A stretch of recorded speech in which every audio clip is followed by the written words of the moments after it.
उत्तर प्रदेश में योगी आदित्यनाथ के राज में जिस तरह से कानून व्यवस्था में सुधार देखने को मिला है, इस बारे में विस्तार से अविरल टाइम्स के राजनीतिक समीक्षक मृत्युंजय दीक्षित बता रहे हैं। वर्ष 2017 में योगी आदित्यनाथ के नेतृत्व में भाजपा सरकार आने के बाद प्रदेश की कानून और व्यवस्था लगातार सुधर रही है।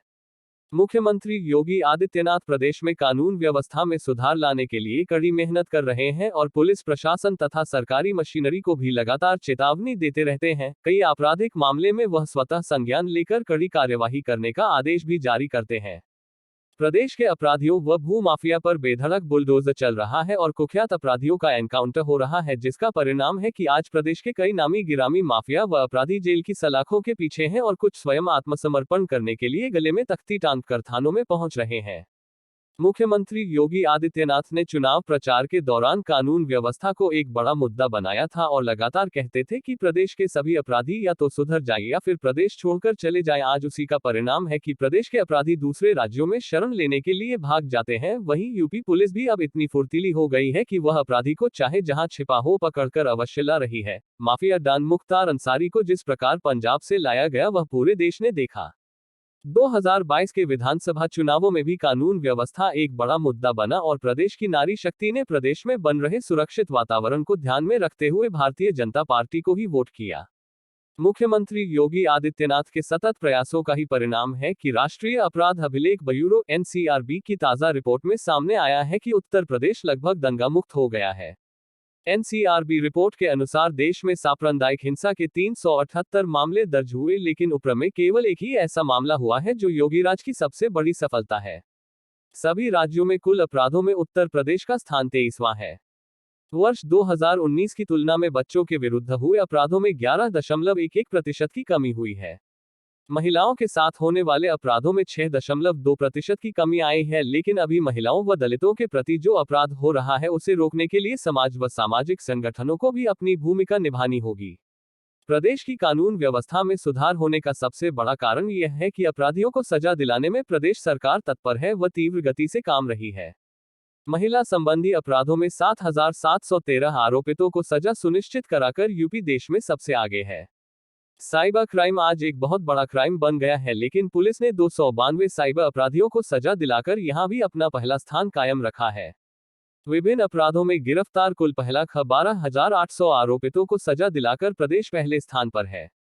अपराधियों की गिरफ्तारी में 4,43,304 आरोपियों की गिरफ्तारी कर यूपी दूसरे स्थान पर है। शस्त्रों को जब्त करने में भी यूपी प्रथम है। संपत्ति की बरामदगी के मामले में यूपी का चौथा स्थान है। यूपी पुलिस ने 129.4 करोड़ की संपत्ति बरामद की है। आंकड़ों के अनुसार वर्ष 2021 में देश के मुकाबले प्रदेश में महिलाओं पर एसिड अटैक की न्यूनतम 22 व फिरौती के लिए अपहरण की न्यूनतम 2 घटनाएं हुई हैं। 28 राज्यों व 8 संघ शासित राज्यों में उत्तर प्रदेश का स्थान 36वां है। अपराध नियंत्रण के लिए प्रदेश सरकार एक के बाद एक कई कदम उठा रही है। मुख्यमंत्री ने यूपी 112 को 3,000 करोड़ रुपए की योजना से नया स्वरूप देने का निर्णय लिया है। अब किसी अपराध की सूचना पर पुलिस का रिस्पांस टाइम 5 मिनट का कर दिया गया है और अब यह हाईवे से लेकर दूर दराज के गांवों तक भी पहुंचेगी। यद्यपि विगत सरकारों की तुलना में प्रदेश में अपराध कम हुआ है, लेकिन कई क्षेत्र अभी भी बहुत चिंताजनक है।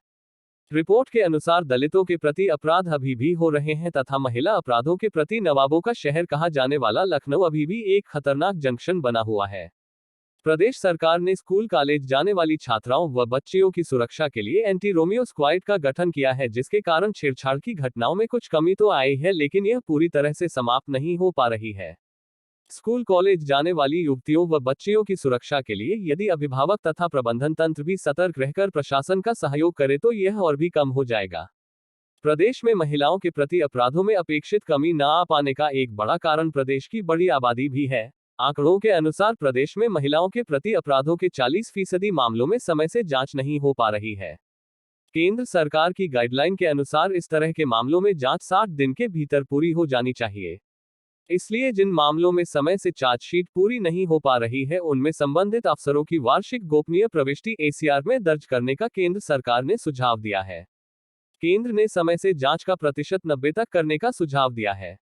पिछले दिनों मध्य क्षेत्रीय परिषद की बैठक में गृहमंत्री अमित शाह ने कानून व्यवस्था के मामले में योगी सरकार की सराहना करते हुए कहा था कि अब यूपी में सरकार संरक्षित संगठित अपराधों में भारी कमी आ रही है, जिसके कारण निवेशक भी ऊपर में निवेश करने के लिए आकर्षित हो रहे हैं।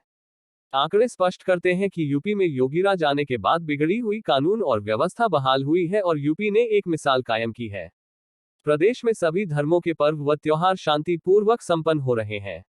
रामनवमी के अवसर पर जहां राजस्थान, पश्चिम बंगाल, झारखंड, गुजरात, दिल्ली और मध्य प्रदेश में हिंसक घटनाएं हुई, वहीं यूपी में वातावरण बहुत शांत रहा। अयोध्या में 30 लाख से अधिक भक्तों की भीड़ जुटी। अभी सावन के पवित्र माह में कुछ अराजक तत्वों ने कांवड़ियों पर किसी न किसी बहाने हमले कर उन्हें उत्तेजित करने का असफल प्रयास किया, किंतु इस दौरान पुलिस प्रशासन की सतर्कता के कारण अराजक तत्वों को गिरफ्तार कर उन्हें जेल भेजा गया है। सरकार व पुलिस प्रशासन जीरो टॉलरेंस की नीति पर चल रहा है।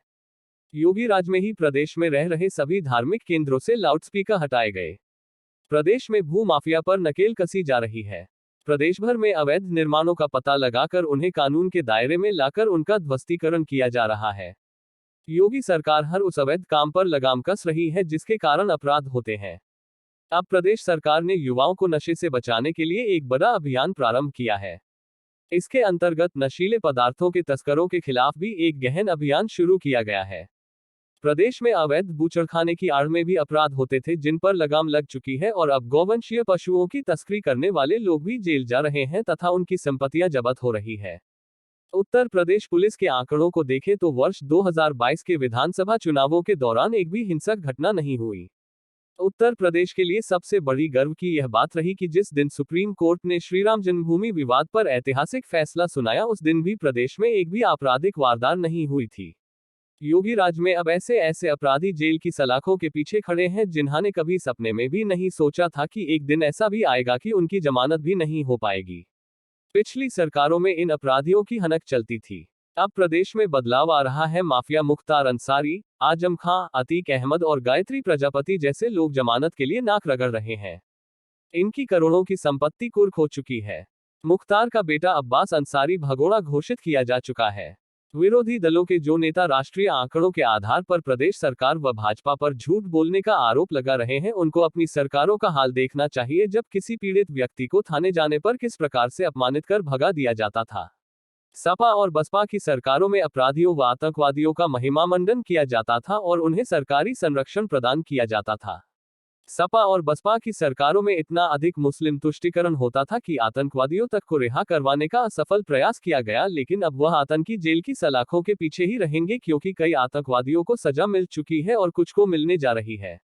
सबसे दुर्भाग्य की बात यह है, आज प्रदेश में घटित होने वाली अधिकांश आपराधिक वारदातों में शामिल अपराधियों की संलिप्तता सपा और बसपा जैसे दलों की ही रहती है, जिसकी चर्चा करते हुए मुख्यमंत्री योगी आदित्यनाथ ने विधानसभा सत्र के दौरान एक बयान भी दिया था कि प्रदेश में घट रही घटनाओं में समाजवादी कनेक्शन ही क्यों सामने आ रहा है।